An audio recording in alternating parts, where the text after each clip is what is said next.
Пожарот во Кочани за мене е најтешкиот ден, не само за време на мандатот, туку и во животот, рече денеска премиерот Христијан Мицкоски зборувајќи на самитот Македонија 2025.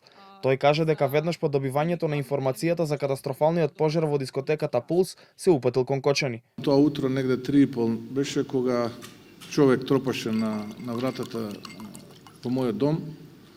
Кога отворив, тоа беше еден од луѓето од обезбедувањето на министерот за внатрешни работи, кој што, бидејќи него гледав телефонот нормално во 3:30 наутро, логично е да спиете. Го погледав телефонот и тогаш ја видов таа порака од него. Тој беше веќе упатен на лице место.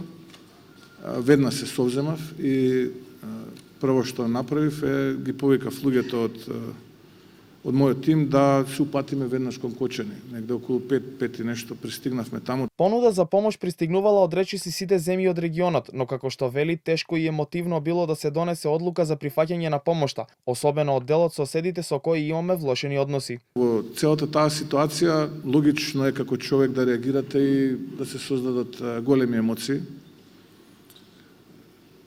но треба да се носат одлуки. Сите чекаат да носите одлуки. Најтешки беа одлуките кога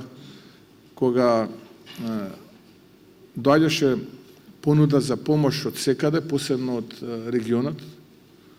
А знаете, ние, за жал, немаме брилјантни односи со дел од соседите, би рекол, поготово со еден од соседите.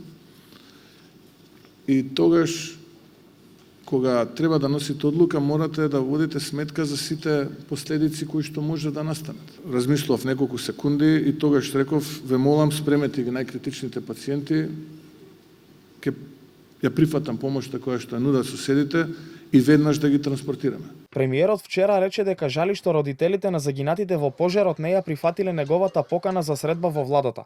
Иако негираше дека бил поканет од семејствата, изрази подготвеност да се сретне со нив во Кочани.